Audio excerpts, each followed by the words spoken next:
Ladies and gentlemen, we have a breaking news update here in Bachelor Nation. Hello, everybody. It's Dave Neal, stand-up comedian and host of Bachelor Nation News.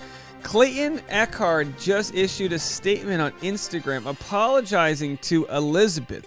We're going to read that statement. This is fascinating stuff. If you haven't watched last night's episode, we're going to be talking about what went down, so why are you watching this? Clayton sends Elizabeth home in that drama between Elizabeth and Shanae, keeps the villain, sends Elizabeth home. Clearly, Clayton didn't get to see the same show we watched. He's there being kept from the truth, and we're over here being like, no, Clayton, what are you doing? So is the apology... Listen, I always think if you find a reason to apologize and you find something you could have done better and you do that, you apologize. I'm just surprised this wasn't waited until the Women Tell All. You know the producers want this to happen on Women Tell All. That's the way they tease it every single year.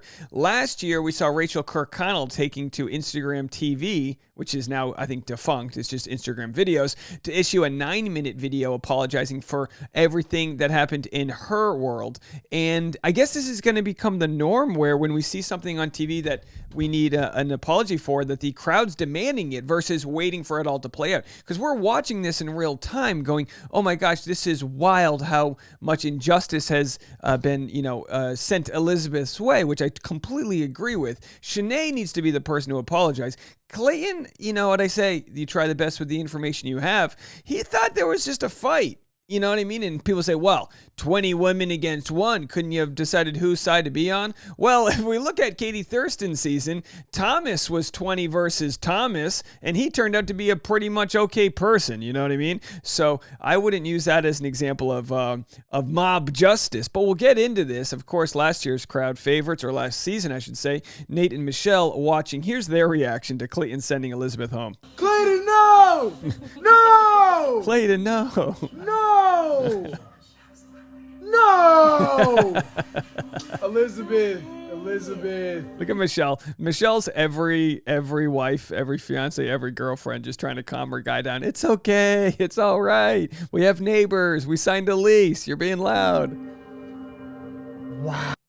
And they both go, wow. And that's what it was. Now, here's what Clayton posted yesterday before the episode, talking about wanting to be liked. And we have to say, I mean, honestly, you can't imagine what it's like until you've been shamed and have DMs from people that otherwise would be reasonable. You just don't know what it's like to get that much negative, that many negative messages. I mean, we know people that have taken their lives. We don't know why. We can never know for sure. But the hate you get online could always be a factor. It's useless. It's a waste of bandwidth. And we need to really come to terms with humanity in the way we talk to each other online. It's dehumanizing. Let's listen to what Clayton had to say, and then I'll play his statement. Everybody, just want to quickly hop on here to talk about something that I want to start doing with my platforms. Realizing that I now have this spotlight, I want to be able to use it for good. And I thought, what better way to do it than to share with you all motivational messages, fitness and nutritional advice, things that shape me into the man that I am today. I want to be able to give back, and hopefully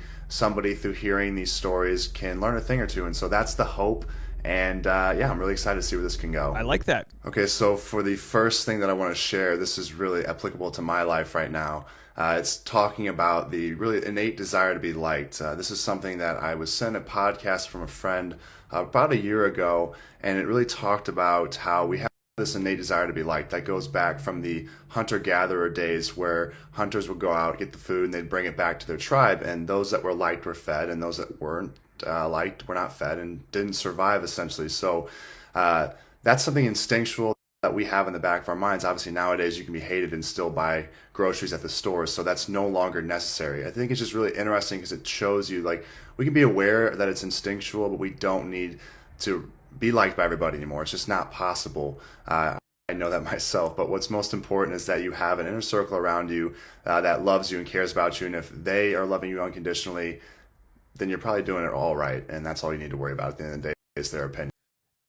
Unbelievable words by Clayton here. Truly unbelievable. The problem and the toxicity with social media is it takes a stranger, it takes a bully, and it puts them in your pocket. So Clayton's saying, we need to realize who matters in our world and cherish them and not let the others matter. Now, what we know is squeaky wheel gets the grease. And by that, I mean a small minority of people sending you hate. He might have 99% of his audience sending him love. If 1% is sending you hate, that is deafening. That is deafening. And it's up to the consumer of the social media, so in this case, Clayton or myself or whoever, to sort of navigate that and learn to shed that. And this is the first time. This is week 4. So first couple weeks, he saw a little bit of negativity. Now he's starting to really feel the negativity from people. And it's important to remember that mental health is so important. Opinion. So that was a really great message. We'll probably keep playing. We'll probably play that Middle message. two women who are young. Excuse me. We'll probably play that message some more. But And each other about shrimp. So you got this, Clayton. You got it. Kudos to Clayton. so fun seeing your ex-girlfriend Michelle and your buddy, who she's now engaged to, rooting you on. You got this, Clayton. You got this. So then he tweets this: everyone's mental health matters. So please keep that same energy before you click send. And I truly think Clayton is probably mentally able to handle all of this. But listen, I'm a people pleaser as well. Most stand-up comedians are. We might not give that front. We're looking for the approval of the audience. Does this joke land with you? Do you connect? You don't have to love me, but do you agree with the point I'm trying to make? It's a real tough place to be when you're trying to win over an audience who sometimes, no matter what you do, with their own hurt, they're not going to empathize. They're not going to relate. And that's just the way it is. If that happened at a cocktail party, you'd tip your cap and you'd walk over and talk to somebody else.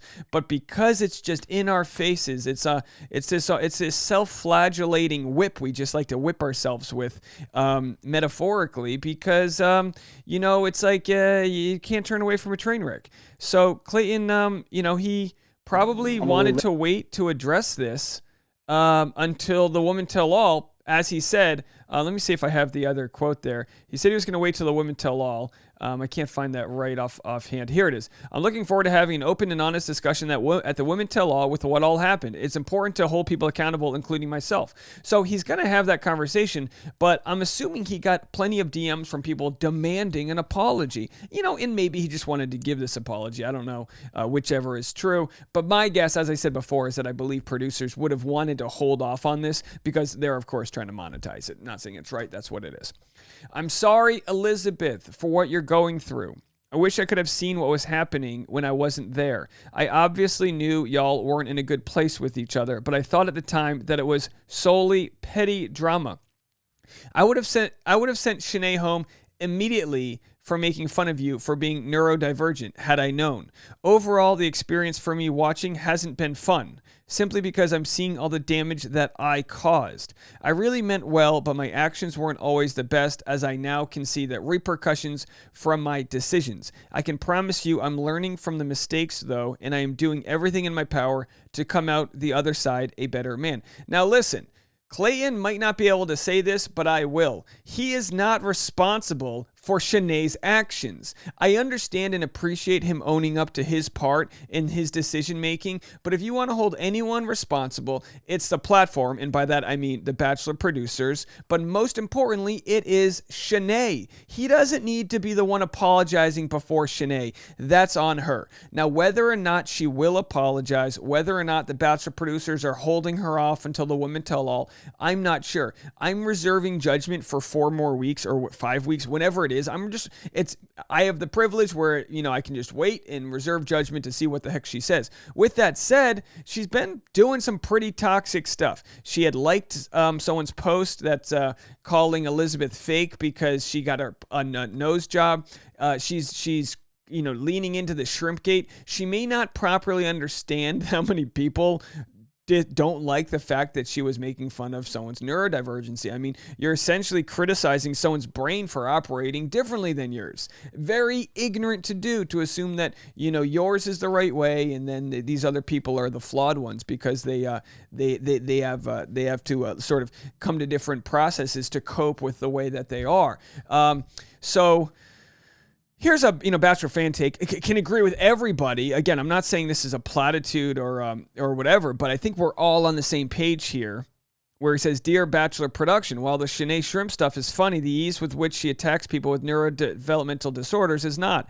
Let's end this chapter this season and not continue it in Paradise." Of course, Shanae was prime picking for Paradise. And it looks now that people are going to be very upset if she makes it. What could Shanae apologize in a way in which she could then be seen or overcoming this on Paradise? Hard to say. But when you compare it to Victoria Larson, who made it to Paradise, she had a pretty good apology after, essentially calling women sluts and hoes in the house. Is this different? Yes, but it's not incredibly different. So we'll have to see how it all goes down. If Bachelor producers are erring on the side of caution, they won't keep her on Bachelor in Paradise. But as we know, they like to fly close to the sun.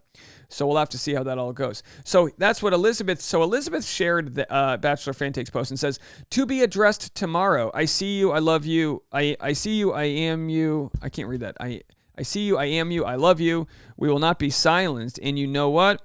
Here she is showing all the DMs she's getting. You'd venture to say hundreds of DMs from people all saying positive things. I've got ADHD. I was diagnosed late as a female. Lots of issues. Obviously, this is a trigger point for people because, people have to overcome these issues themselves. And there's a lot of people in society that are neurodivergent. So this is totally a conversation worth having. These are new terms that a lot of people have never heard before. When we shine light onto a dark place, what do we say? Light is the greatest disinfectant. So just by talking about these issues in a way that Shanae did not intend, this could be good for people. Of course, she created a giant wake with her speedboat of ignorance.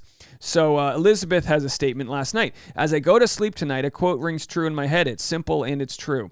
They've all gone to bed in the beds of their choices." Dr. Seuss. "Tonight I go to bed proudly. Thank you. Thank you for everything." And then she said on the Clickbait podcast, "If you can take that moment and you can choose to try and use it for good, that felt important." Let's do a refresh and see if she's commented at all this morning. If she's on the West Coast, she might not be. It's pretty early still here. Me up at sunrise trying to get you guys the content. Hit the like button, subscribe if you haven't already. So she hasn't commented on Clayton's post, but this is a big deal. And people are saying, good Clayton, And a lot of people are also saying, hey, Clayton, he didn't deserve the hate that he got because he was cast as the Bachelor. That wasn't his choice. He doesn't deserve any of that hate. He's trying the best with the information he has. And people said this in the comment section. "I honestly think Clayton's also a victim of producer manipulation and seems to be genuine but gullible," which of course would be the number one reason why the producers would want Clayton, because they can mold him into something. And excuse me. Someone said, "I kind of feel bad for Clayton. He seems like a simple, average dude just trying to do his best." Well, I wouldn't call him simple or average, but I would say, yeah, he's never been put into a position where there's so much manipulation happening. He probably, football is a sport that's very basic. It's speed and velocity, my momentum versus yours. It's who can push the ball farthest or stop the ball from being pushed. It's a very simple, and it's complicated in the play choicing and technicality, but it's a simple game in that sense. There isn't much deceit. What you see is what you get on the playing field. And while that would work on the playing field, on the gridiron, here on the Bachelor gridiron, Clayton's seeing a lot of trick plays. Someone said, "I did make the mistake of checking Clayton's comments, and people have been brutal. Honestly, if I thought girls were fighting over shrimp, I'd be dismissive too. He seems to be very aware of the criticism, and I worry for him as he makes more mistakes on TV. He seems really nervous for last night, and I can't imagine how much of a wreck he will be during Fantasy Suites. We'll have to see how it all plays out. Chances are Clayton's going to learn as he goes and adjust, and maybe audible, to use a football term. Let me know what you guys think. Congratulations, Tom Brady, on 22 amazing seasons in the NFL, even if you didn't mention our Patriots in your goodbye speech. But we'll digress to that later on the Dave Neal Show. Go check out Dave Neal Show for all non-Bachelor related content, and we'll see you guys in a little bit. Bye now.